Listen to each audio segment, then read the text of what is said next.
ہماری daily videos دیکھنے کے لیے ڈیلی انٹرٹینمنٹس چینل کو سبسکرائب کر کے ساتھ میں گھنٹی کا بٹن ضرور دبائیے۔ بسم اللہ الرحمن الرحیم۔ السلام علیکم دوستو، اپنے اس چینل ڈیلی انٹرٹینمنٹس میں آپ سب کو خوش آمدید کہتے ہیں اور ہم امید کرتے ہیں آپ تمام دوست اللہ پاک کے کرم سے خیر و عافیت سے ہوں گے۔ آج میں آپ کو اس ویڈیو میں ایک بہت ہی کمال کا نسخہ بتانے لگا ہوں۔ اگر آپ کو دماغی کمزوری کا سامنا کرنا پڑ رہا ہے، یعنی کہ آپ اکثر چیز رکھ کر بھول جاتے ہوں یا پھر تھوڑا سا دماغی کام کر لیا جائے تو فوری سر میں درد ہونا شروع ہو جاتا ہو، تو آج آپ کو اسی کے لیے ایک علاج بتایا جا رہا ہے۔ اگر آپ دماغ کو طاقتور اور کمپیوٹر سے بھی زیادہ تیز بنانا چاہتے ہیں تو آج کا یہ نسخہ آپ استعمال کر کے دیکھیں۔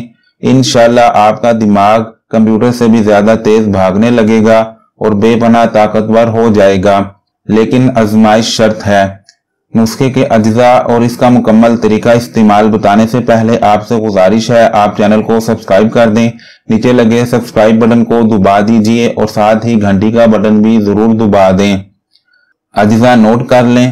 مغز اخروٹ 100 گرام، مغز بادام 100 گرام، سونف 100 گرام، کالی مرچ 10 گرام، چھوٹی الائچی 10 گرام، بڑی الائچی 10 گرام اور مصری 250 گرام۔ بنانے کا طریقہ اور استعمال یہ ہے، تمام چیزیں برابر مقدار میں کسی بھی پنسار کی دکان سے لے لیں، پھر ان سب چیزوں کو بلینڈر میں شامل کر کے اچھی طرح پیس کر صفوف بنا لیجئے اور پھر اس صفوف کو ایک جار میں محفوظ کر کے خشک جگہ پر رکھ دیں۔ اب آپ اس بنائے ہوئے صفوف کا ایک کھانے کا چمچ لے کر دن میں 3 ٹائم صبح، دوپہر اور شام کے وقت سادہ پانی کے ساتھ استعمال کریں۔ انشاءاللہ آپ کی دماغی کمزوری دور ہو جائے گی اور دماغ تیز چلنے لگے گا۔ اس چیز کو 2 سے 3 ماہ تک استعمال کر کے دیکھیں اور ساتھ ہی کوشش کریں روزانہ تھوڑی دیر واک کی جائے، رات کو جلدی سونے، صبح جلدی اٹھنے کی عادت بنائی جائے، کم روشنی میں کام کاج نہ کیا جائے اور لیٹ کر دماغی کام کرنا ترک کر دیں۔ اس سے انشاءاللہ آپ کا دماغ ہمیشہ طاقتور رہے گا اور یادداشت بھی بہتر رہے گی۔